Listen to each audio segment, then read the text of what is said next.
This is the boy, comedian Edwin Douglas, and you are on Uheardme first radio talk show. And before I bring in our guest, just listen to our theme song and don't you go away too far. You heard me?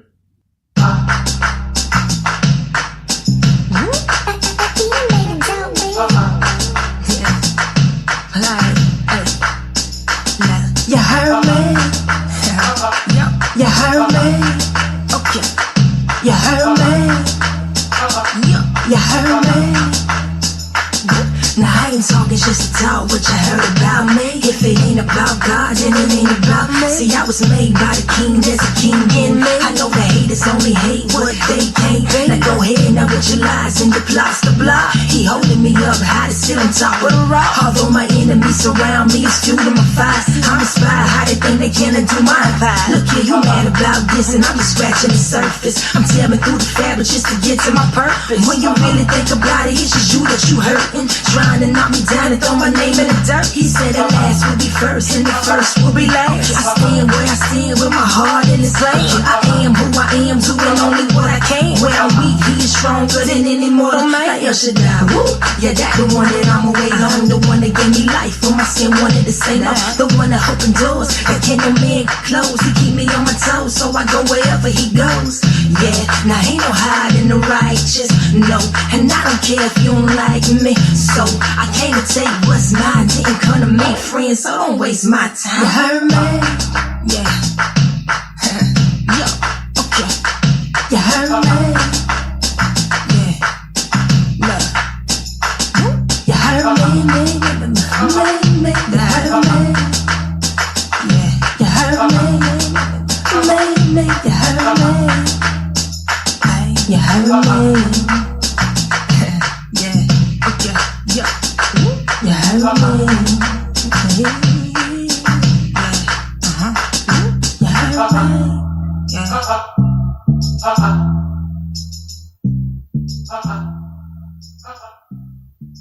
All right, we're back.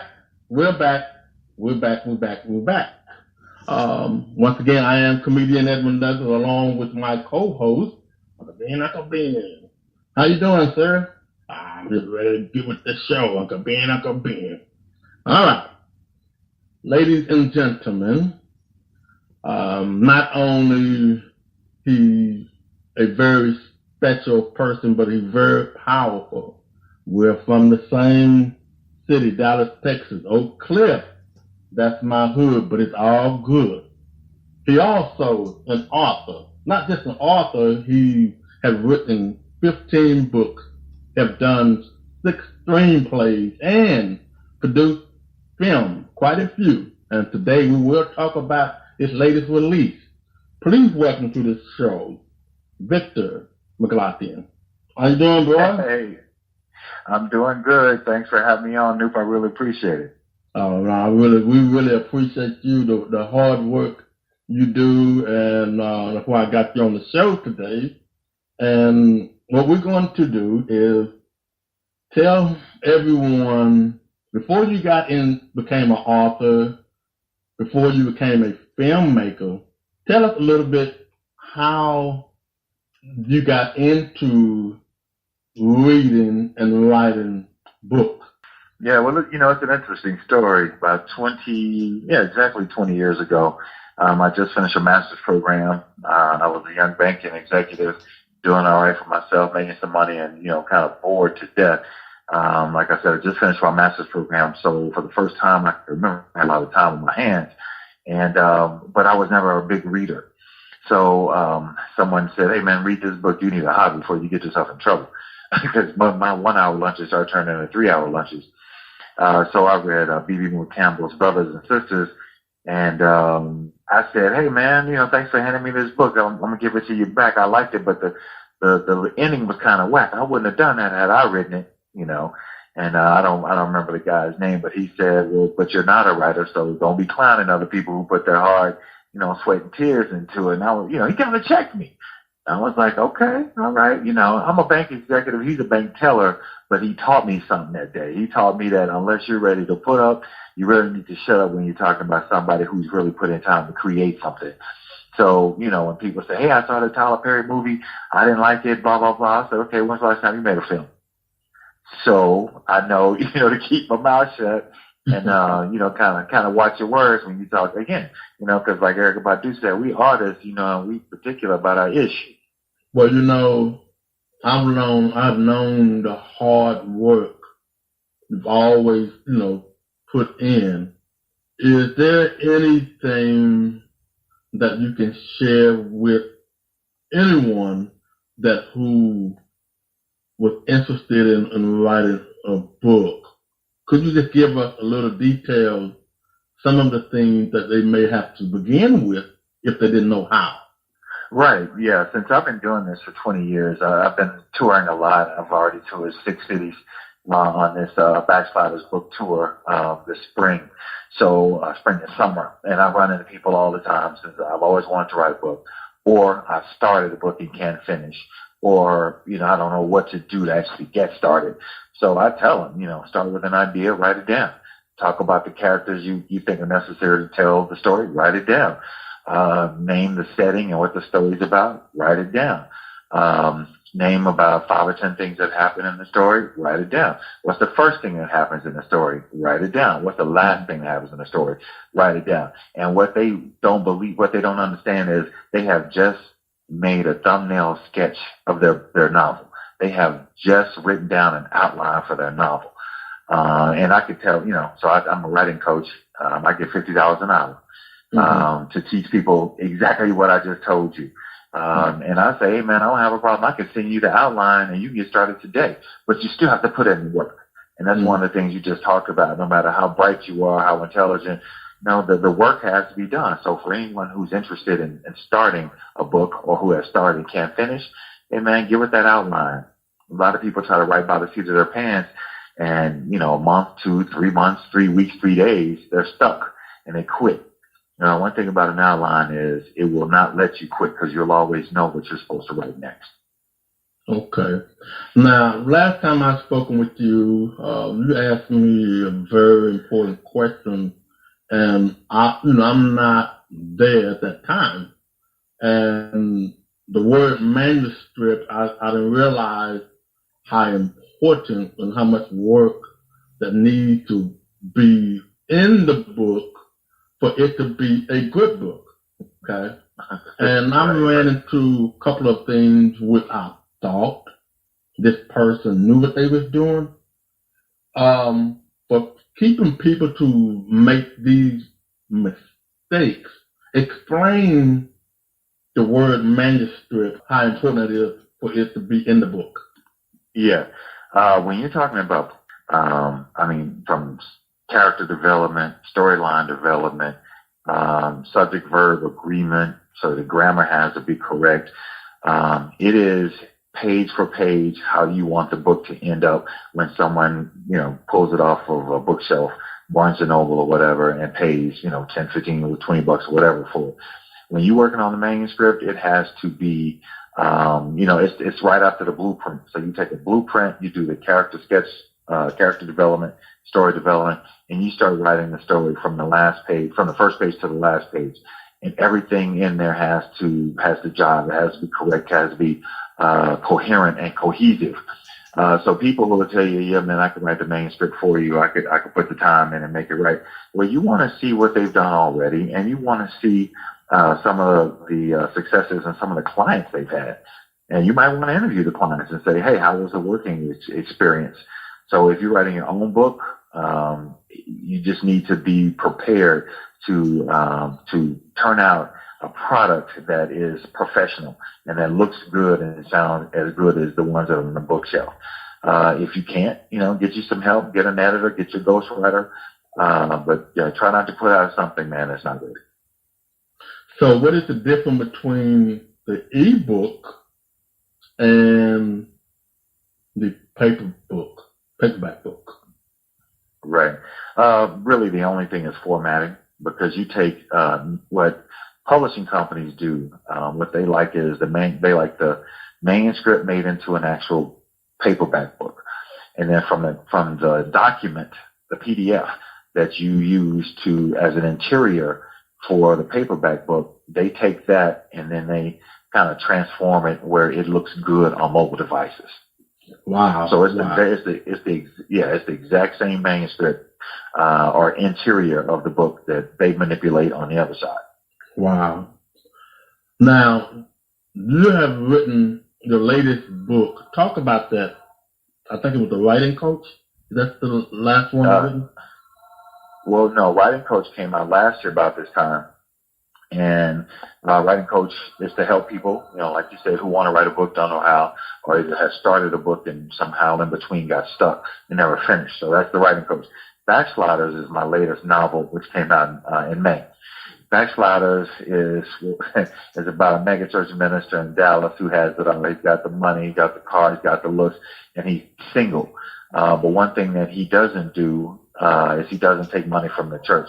He has scholarship funds, and he also has a couple of deacons who are pretty rough, pretty gangster. That sometimes they have to get brothers and sisters pull their coat on the side and say, "Hey, we don't do that here," and they can get you hemmed up. So they could dismiss you from the congregation, or they could snatch you up, chain you to the floor in one of their plumbing companies, and interrogate you until they figure out, or transform you until you, like one guy's a wife beater. They keep telling, "Hey man, stop beating your wife. We don't allow that." He kept doing it anyway, saying they weren't going to tell him what to do. His father beat his mom. And so he thought that was the way it's supposed to be. So they chained us. They snatched him up in a van, kind of drop squad style, put him in, chained him to the floor in his underwear and socks for 3 days. And they interrogated him, waterboarded him, electroshock. And after the third day, he started realizing, wait a minute, man, y'all starting to mistreat me. He said, just like you've been mistreating your wife. Now you see how it feels. So they do what they have to do to keep the congregation safe. A lot of people are like, I feel like they're good shepherds. Some people feel like, they go too far. Either way, people love this book, Backsliders. They love it. I call it kind of a combination of gangster, glam, and God, because, the pastor does give some sermons in there, and he's dealing with some things. He's dealing with young people, getting busy in the choir hall, and it's getting caught on video, and he's dealing with, drugs in the community. It's just, it runs amok, man. It does. It's kind of like Empire meets Power. Wow. So, it's tough. I'm writing a screenplay. I'm writing a movie for it right now. But I really see it as a TV USA original, HBO, or Netflix. It's 105,000 words, 23 chapters, and all the chapters are like one episode. Wow. A lot of people are trying to get into the filmmaking business. Of course, you got Hollywood, you got Atlanta, you got different markets. And now with the social media, like you said, one of them, like Netflix, is stepping in to open doors. What is the most popular engine that if a filmmaker for the first time want to produce a film and put it someplace where they can have that opportunity to brand their production? What is the most popular thing that people are doing now? Well, right now, there's two things. What I would suggest is if you are a filmmaker and you don't have a big budget, which means you don't have a studio backing you or you don't have some multimillionaires backing you, you get some money together, you shoot it yourself. See if you can get a Redbox deal. See if you can get a deal where it can either be Redbox or Hulu. If Netflix will pick it up, try to get it somewhere where it can get some major reviews. And, if you can get a couple of 100,000 or at least 50,000 reviews, sometimes 5,000 people looking at it, it'll give you a decent number. And then people will say, hey, this is kind of quirky. This is different, like this filmmaker style. Let's see if we can, Lifetime is doing it right now. Lifetime picking up African-American books seems like left and right. So, and if Lifetime does it and makes a lot of money, because think about it, it's only been BET and TV One. Been taking African-American books and turning them into films. Well, now Lifetime is doing it. So it's just a matter of time before a lot of other people are coming from a market that's still virtually untapped. You have all of these African Americans, millions of African Americans reading quote unquote black books every year, and we rarely, if ever, see them on a big screen. We rarely ever see them on TV. Wow. So the word MONEY, money, is it so much of being creative, the budget, to bring the average cost to put a film together? What would you say the average cost to make a decent film? It depends. If you have, say for instance, like a movie like Precious, I don't know what the budget was, but you could make Precious for $1 million. You can make Precious for $500,000 actually, because they have very limited locations and a very small cast. So, a lot of people want to make a film. They got 20 characters and, 5 different locations in different cities. Or you got to rent out places that cost $10,000, $15,000 a day. No. If you really want to make the most of your money, especially if you're a beginning filmmaker, get 5 or 6 characters, have 1 or 2 locations, which is somebody's apartment, somebody's office, or maybe 2 different apartments. You can shoot at parks for free. There's a lot of restaurants, small restaurants, coffee shops that let you shoot for $125 a day. So there's a way to budget, small films, $50,000 have made a lot of money. There's also kind of medium independent budgets, $500,000 that have made a lot of money. But you've had some movies that had $5 million budgets that flop. Wow. I'm surrounded with a lot of people, I guess because I'm pretty good. I'm not going to brag on myself, but I'm pretty good on promoting and marketing. I'm good with that. And I've gotten phone calls from filmmakers and producers to bring their film here in the city. What advice would you give a promoter or a filmmaker if they were trying to find other ways for their film to be seen? Seen or made? Say that again? Did you mean seen? Have the film seen or made? Made. Okay. Yeah, so if they want to have it made, other than rallying people who you might know that have some dollars, who might want to invest in a film or your film, there are people online. If you just Google, I'm trying to think of some of the best places, best names. So like if you search film, what am I trying to think of? Because I've done it before, but it's been a couple of years. Film investors or angel investors, or something like that. The people who are interested in investing in films, you'll find out that there's some companies, there's some agencies, there's companies, some of them you'll find out later that they belong to major movie houses, but they don't want everybody to know they're out there looking for, new scripts and new filmmakers. So they'll make up a LLC, have somebody manage it, call it ABC, film production, or film investment. And if they find something they really like, they run you right up the chain to, Universal or something like that, Lionsgate. And you're like, wait a minute, I thought I was, talking to some small timers, and that's what they wanted you to think. The other way is crowdsourcing or crowdfunding. It used to, 2-3 years ago, people were excited to throw money in, try to help you, especially if they like what you were doing. But now, because people are crowdfunding for birthday parties, for car notes, for car notes, for prom dresses. So it's like everybody and their mama seems like they're trying to get money using the same vehicle, which has watered it down. A lot of people are like, no, I'm good. I'm not gonna, throw any money into it. But you know what? You young filmmakers now might hit, because there's a lot of this success in filmmaking is finding somebody who has money or access who believes in your project, or believes in you as a writer. I have 6 movie scripts. I shot Texas Voodoo Zombies, full-length screen, full-length film, $40,000.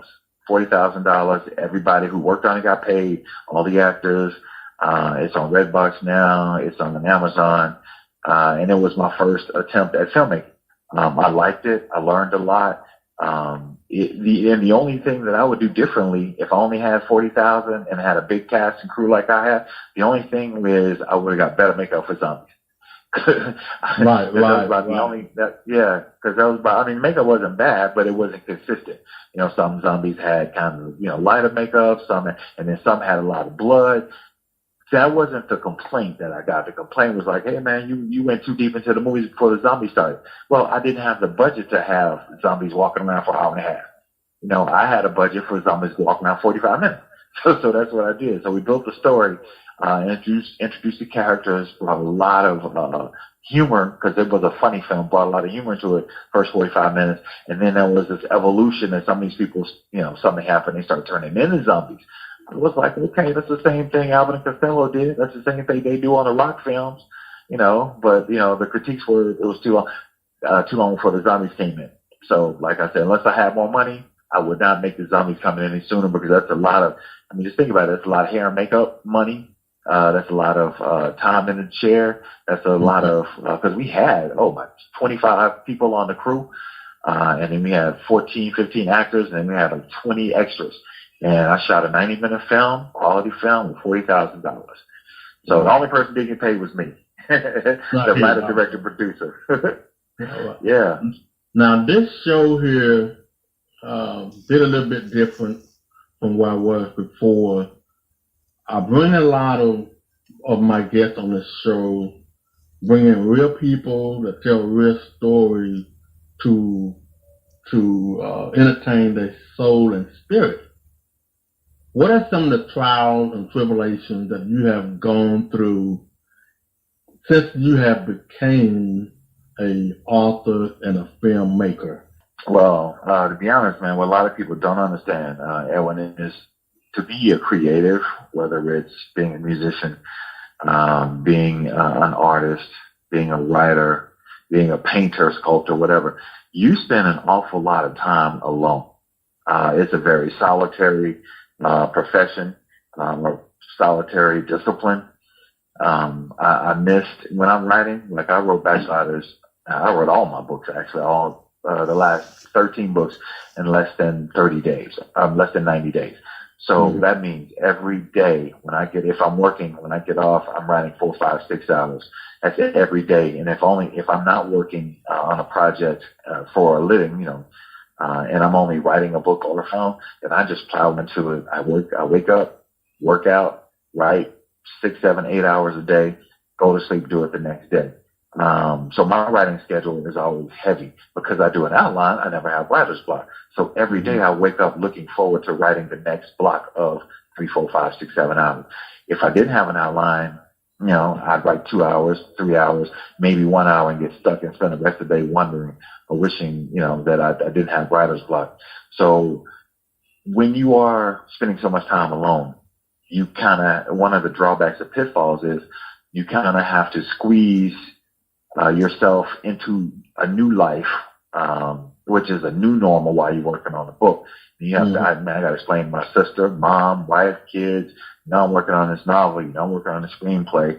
So until the end of the month or until whenever, you know, I'm only going to have 1 or 2 days a week that we can actually do something as a family.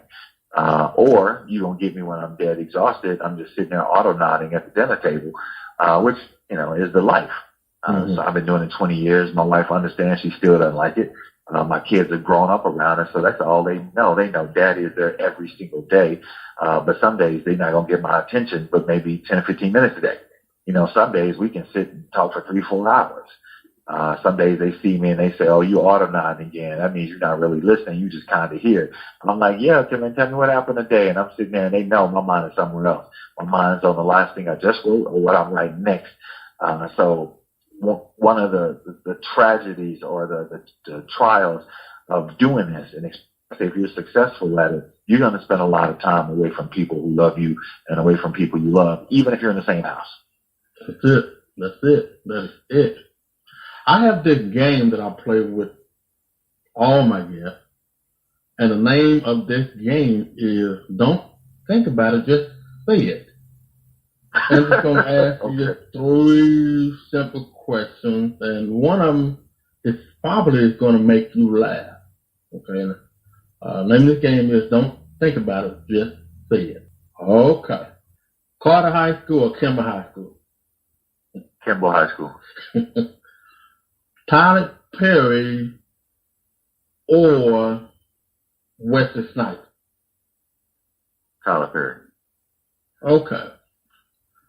And the very last one, if you had put a film together, a new film that you were looking for and you want to be in a love scene, would it be Janet Jackson or Jennifer Lopez?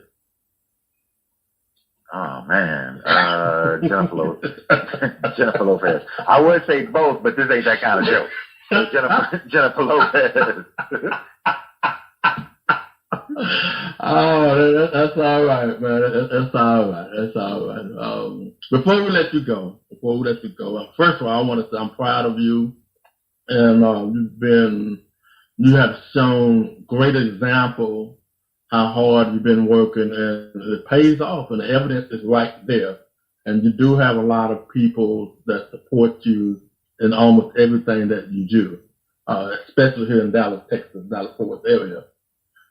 Let everybody know what you got coming up, how you can be reached on social media. Just go ahead and promote whatever you got coming up. Okay. I will be on the road.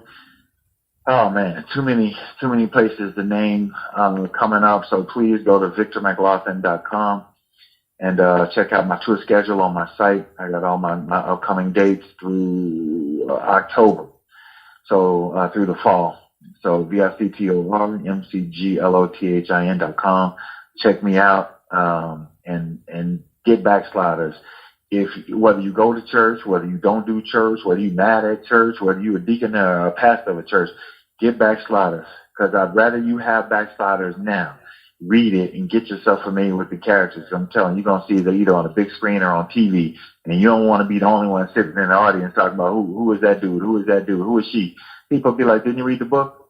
So I'm just telling y'all, this is going to hit, and it'll probably domino and add to the other 4 or 5 screenplays that are already different. So don't be surprised if you hear Victor McGlothin, who just wrote Backsliders, got a 4 or 5 movie deal. I used to tell people the same thing when I started writing books, and I was getting 4 or 5 book deals, and nobody else, no other black writer in the country was getting 4 or 5 book deals. So I'm telling y'all the same thing now. Do not be surprised when I get a 4 or 5 movie deal, and you like that brother said it was going to happen. So that's always what I'm working towards and planning on. So it's just a matter of time, but God stay the same. All right. To all our 9 divine brothers and sisters, Victor McGlothin and myself, all members of Kappa Alpha Psi Fraternity Incorporated, a.k.a. Delta, Sigma Gamma Rho, Alpha Phi Alpha, Phi Beta Sigma, Omega Psi Phi. Omega Psi Phi. Who else I leave out? Sigma Gamma Rho. Delta Sigma Theta. Please support this brother. We're a family. We are family. Please support the author, the filmmaker, your brother in Christ, Victor McGlothin. Please follow him. Please support him. I promise you, it will be very entertaining. He's good what he does. And Newt, you feel free to post things on my page, anything you got coming up, wherever you may be. I know I got your back. Okay, much respect, man. I appreciate it. Thanks again for providing platforms for people like me. You know, even though I've been in this business 20 years and sold almost 300,000 books, made over $1 million, I'm still what I consider up and comer. So thanks for providing platforms for up and comers and for people who've already made it. Much respect, Newt. All right, you take care, and I'll be contacting you real soon. Got a couple of surprises for you. I'll contact you real soon. I don't want to say it on the air, but I will contact you real soon. Okay, thanks again, brother. Take care. Take care. God bless. All right. All right. That's the author, the filmmaker, Victor McGlothin. But what we're gonna do, we're gonna take a quick break and we'll be right back. You heard me? Oh, no, no, no, no. No, no, no. Baby. Hello, I'm standing out here at the front door. Hello, can you hear me? I'm at the front door. If my key ain't working, where you at? Let me in. What the hell you mean I can't come in? Oh no, I know she didn't just hang up what she thinking. Oh no, here we go, I'm about to kick this door. I hear the po-po come and see my clothes out the window. She put me out and I ain't got nowhere else to go. Your heart's my house, it's where I sleep. Without my baby, a bum is what I be.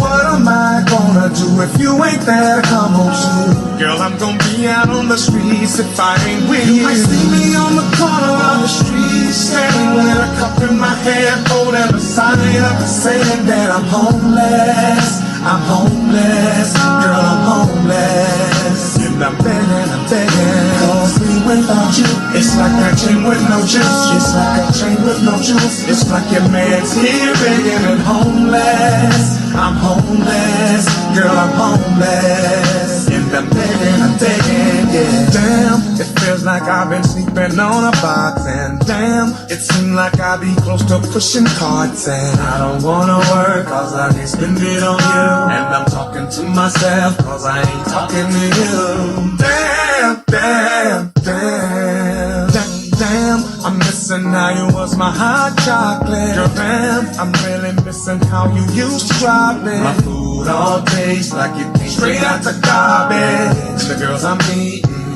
baby garbage. Your heart's my bones, it's where I sleep. Without my baby, a woman's what I be. What am I gonna do if you ain't there to come home to? Girl, I'm gonna be out on the streets if I ain't with you. You might see me on the corner of the street, with a cup in my hand, a sign right here. I'm homeless, I'm homeless, and I'm begging.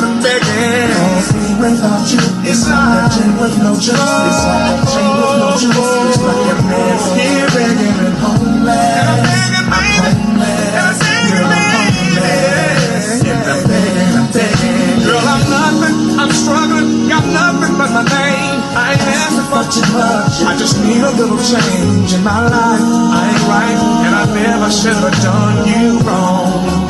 And I know I was wrong. Girl, it ain't about that house, baby, that don't mean a thing to me. All I need is you. So if that means I gotta work for the rest of my life, I swear I'll make it up to you.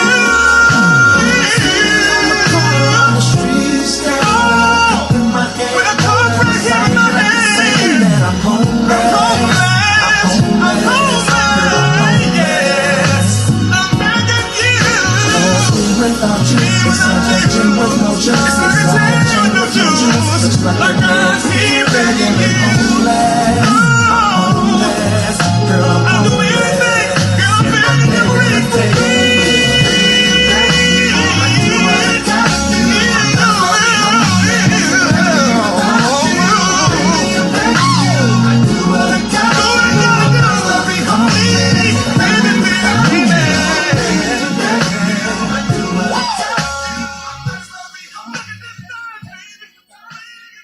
This is your boy, comedian Edwin Douglas, and I am the host of Uheardme First Radio Talk Show. This is a 1-hour platform that brings in real people with real stories, and just to entertain your spirit and soul. Of course, we'll get a laugh on and play good music that you forgot about. So tune in every Monday for a new episode, 7 a.m. Eastern Standard Time, 6 a.m. Central Standard Time. That's right, just log on iHeartRadio. You heard me? All right, we're back. We are back. I am your boy, comedian Edwin Douglas, along with my co-host, Uncle Ben. Yeah, boy. How you like that interview? Uncle Ben. He gave a lot of great information, and I was sitting here taking notes. Uncle Ben. Well, today is Relationship Monday. Uncle Ben. What you got there, boy? Well, today is Relationship Monday, and I had a couple of things in mind, but I believe that I am going to share something with everyone that they need the most. And for those who have a great relationship with the Father, God, I'm going to share something with you how important it is to keep your relationship with God. But understand who God is when you talk to God or when you pray to God. Okay? Here we go. God will always hear your prayer request. Keep in mind, He will answer it in the order it was received. Hold on to your ticket because it has your confirmation number on it. God has a blessing business, and He is the CEO of His business that provides nothing but the greatest service in the world. What kind of services does He provide? Hey, He has prayer, anointing, love, joy, relationship, wisdom, knowledge, dream, gift, talent, power, the word, the spirit, and of course, the one and only He has Jesus Christ. So please be patient and wait on the Lord. If you already answer your prayer, if God already answered your prayer, wait on the Lord. Please hold on to your ticket and you will receive your confirmation or notification by a text or email for other blessings within the gift that you have already received. This is the boy, comedian Edwin Douglas, on Relationship Monday. All right, Uncle Ben. I like that, boy. Oh yeah, you like that? Uncle Ben, you made it happen. You said what you had to say. You said what needed to be said. Uncle Ben. Get it, boy. I like this. Well, what we're gonna do? You heard me first. Update news with Uncle Ben. Ah. So what do you have there, man? Uncle Ben. Wow, this news here. There was a lady in Kansas City, Missouri. Uncle Ben. And she ordered her food and something to drink at this late night hour restaurant / bar. So the waitress came to her, Uncle Ben, asked her for her credit card to keep the tab open. Uncle Ben. But the lady didn't feel comfortable leaving her tab open because she felt it like no one should hold on to her card. So there was a negative vibe between her and the waitress, Uncle Ben. So the waitress was tarted behind went and got the manager. So the manager wanna act a fool in front of the customer and threatened her she got to go. So the two got into it, Uncle Ben. The lady asked what time they closed, and the manager said 2:00 a.m. So they're going back and forth. So the lady said, well, I'm going to be here all night. So they threw her out the place. And the next following morning, Uncle Ben, that manager got fired. You heard me, Uncle Ben. Whoa, that's crazy. I mean, if I go to a restaurant, sometimes I don't want to keep my tab open, and it depends on the atmosphere. I don't feel comfortable either, or I would not feel comfortable, my card all over the place. But at the same time, you can't just throw nobody out to establishment or business because they don't want their tab open. I mean, unless there was no money on the card or it was matched out, then I can understand there may have been an issue. I mean, was it a money issue? No, I could be. Nah, the manager just hating on her. I hate to use the color barrier, but it was a white man acting a fool to a black young woman. I could be. Wow. What else you got there? Well, I could be. Now, y'all heard about President Donald Trump calling LeBron James a dummy. Yeah. Well, these are my thoughts. I could be. You do not call nobody a dummy. If you are high up and everybody's looking up to you and giving you respect, I could be. You have no right to call nobody no dummy. How you gonna call somebody a dummy and you're a dummy your damn self, Uncle Ben? Let me express myself when I use the word dummy.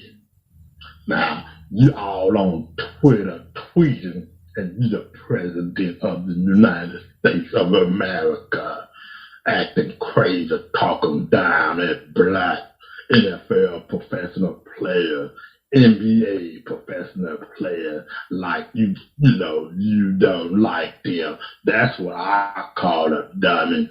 How you gonna call somebody a dummy? Uncle Ben, President Donald Trump. If you ask me, maybe your name should have the word dummy in between your first name and your last name. Uncle Ben. Like I got 2 first last names. You have to say my name 2 times, like Uncle Ben. How about we say President Dummy Donald Dummy Trump Dummy one more time? You heard me? Uncle Ben. I'm upset about you have been voted in the White House anyway. The Republican Party, you making them feel like that you all bagging a bag of chips. Guess what? They probably calling you a dummy, dumb, sucker dummy, all kind of dummy.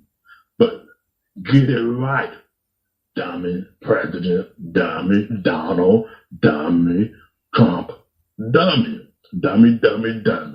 Now that's all the update news I have right here on You Heard Me First Radio Talk Show. You heard me? Uncle Ben.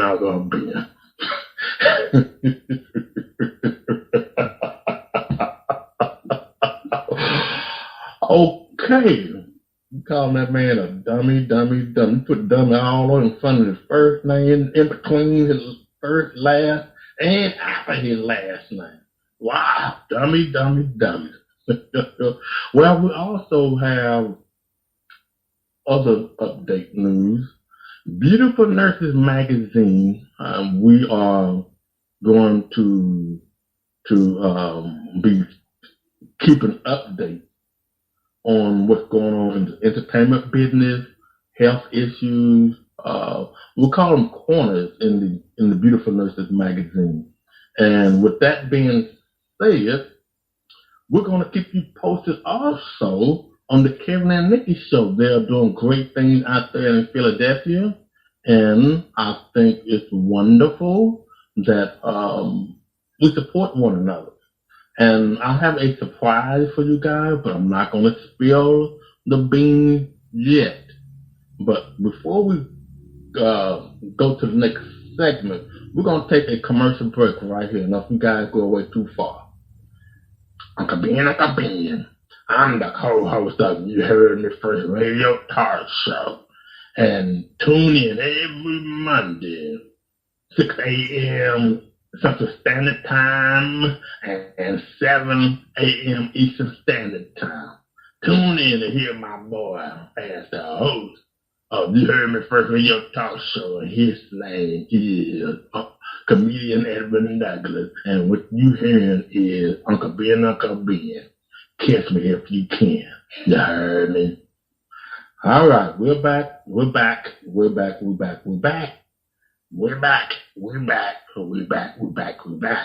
heard me? Yeah, man, this has been a great episode, great music. And like I said, I have a surprise for everyone. We're not going to say anything right now. But before we go, I want everybody, please enjoy the rest of the show. Don't forget to tune in every Monday, 6 a.m. Central Standard Time, 7 a.m. Eastern Standard Time. And then you can always catch us on demand. Spotify.com, iHeart.com, Spreaker.com, YouTube. Just type in or Google You Heard Me First Radio Talk Show. And, we're everywhere. We're everywhere. Do you hear me? And we are growing and taking things to the next level. Until next time, I am comedian Edwin Douglas and Uncle Ben. Peace and may God bless you. You heard me? You heard me? Yeah, bye. Uncle Ben. You heard me? Me. Hey, you heard me? Kiss me if you can. Uncle Ben.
Finally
new and good.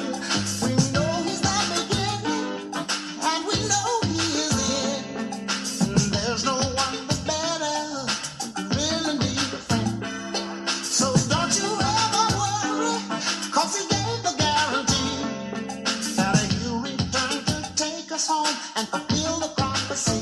I know that everything is gonna be alright. He's coming back.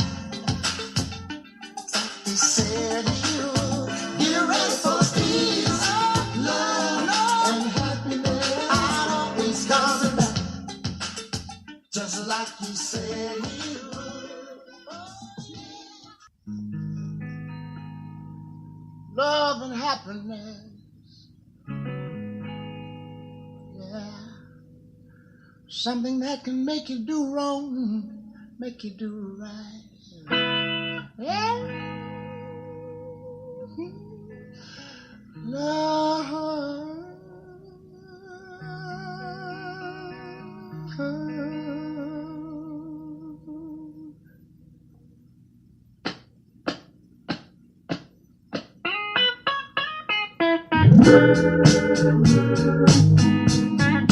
Love and happiness.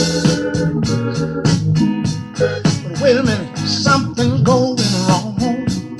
Someone's on the phone, 3 o'clock in the morning, yeah, talking about how she can make it right, yeah, yeah.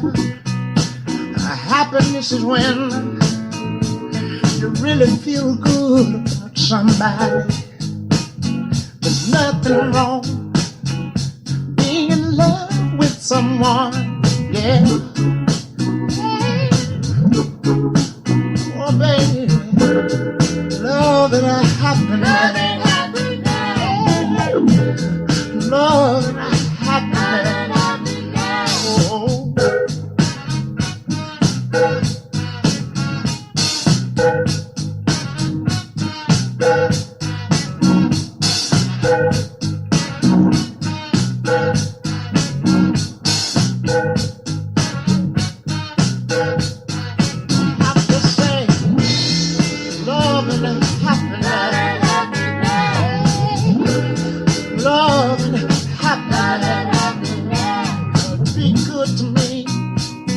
I'll be good to you.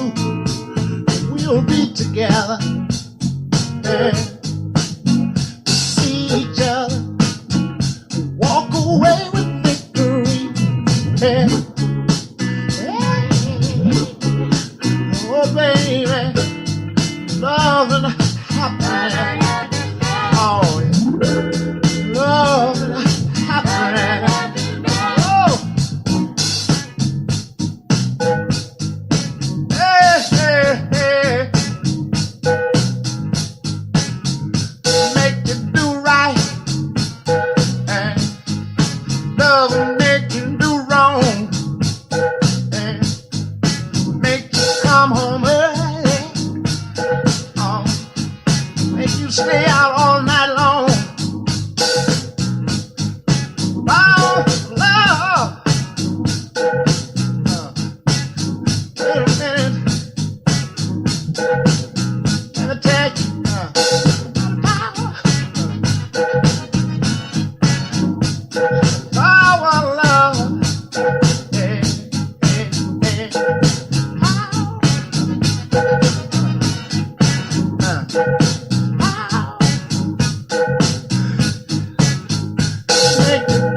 on for love.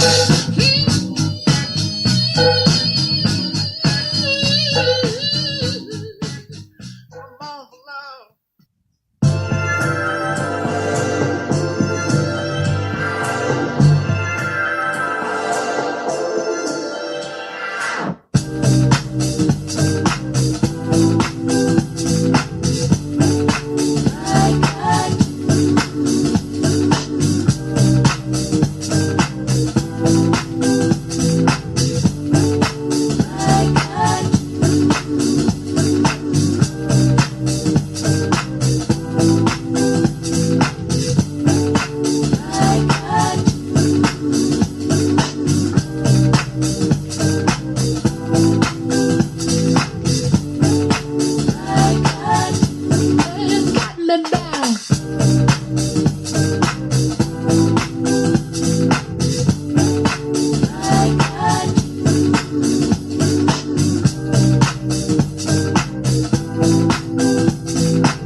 listening to You Heard Me First Radio Talk Show with your host, comedian Edwin-Douglas, and Uncle Ben. Uncle Ben, you heard me?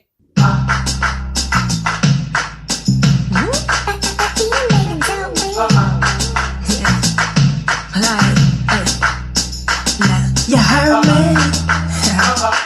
You heard me? Okay. You heard me? You heard me?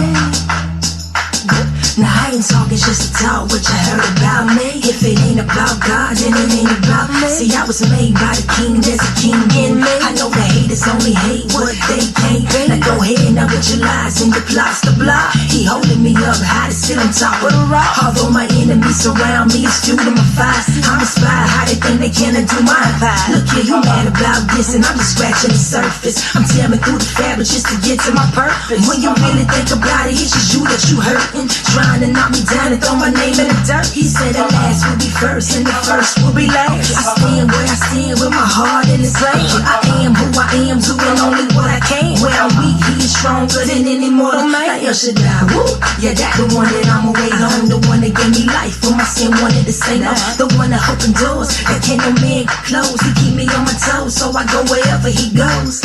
Yeah, now ain't no hiding the righteous, no. And I don't care if you don't like me, so I came to take what's mine. Didn't come to make friends, so don't waste my time. You heard me? Yeah. Yeah. Okay. You heard me? Yeah. Look. You heard me? You heard me? Yeah. You heard me? You heard me?